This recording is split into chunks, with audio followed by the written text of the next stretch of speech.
Qur'ani na hadithi ya Bwana Mtume inasema Nabii Isa atarudi duniani kwa sababu nne. Sababu ya kwanza, Nabii Isa atakaporudi duniani atarudi kwa kuwa ni katika alama za kiyama, ashrati saati al-kubra, zile alama za kiyama kubwa kubwa, mojawapo ni Nabii Isa kurudi duniani. Ndio Nabii Isa atakaporudi atakuwa ameishika mabawa kama anavyoelezea Rasulu sallallahu alaihi wasallam, mabawa ya Jibril alayhi salam, atashuka naye kutoka mbinguni, anateremka naye mpaka katika Baitul Maqdis, atashukia pale. Ndio wakati huo, ndugu zangu, yatatokea mambo baada ya mambo. Hii yote ni katika alama ya kiyama. Nabii Isa atakapoteremka, na hapo hapo Mahdi al-Muntadhir ambaye ataleta adala katika dunia hii, naye atajitokeza. Atakwenda katika msikiti wa Baitul Maqdis, atakutana na Nabii Isa alayhi salam, atamwambia Nabii Isa, naomba uwaswalishe watu. Nabii Isa atamwambia hapana, sio mahali pangu hapo. Ndio Mahdi al-Muntadhir atamswalisha Nabii Isa pamoja na Waislamu wengine. Ndio hapo hapo haitopita muda, ad-Dajjal, Masihi ad-Dajjal naye atajitokeza. Na huyu Masihi ad-Dajjal atajitokeza katika dunia hii, ataishi tu kwa muda wa siku 40. Mtume anasema siku 40, siku moja ni sawasawa na mwaka, siku moja ni sawasawa na mwezi, na siku moja ni sawasawa na wiki, na masiku 37 iliyobakia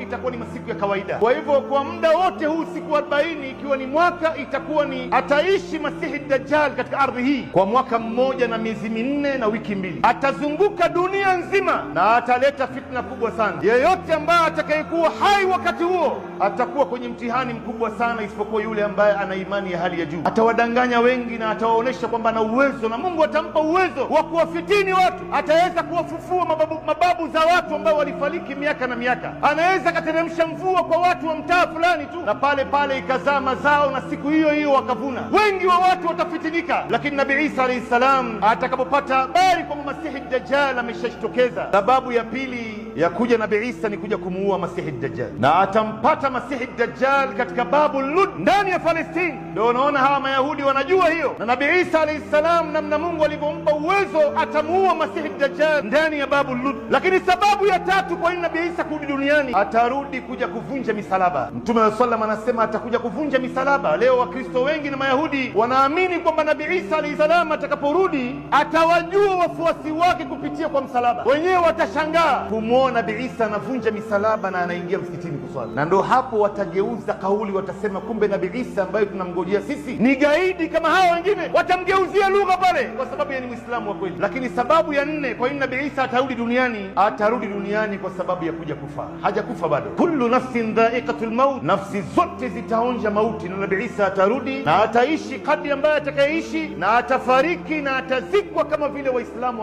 wanavyozikana.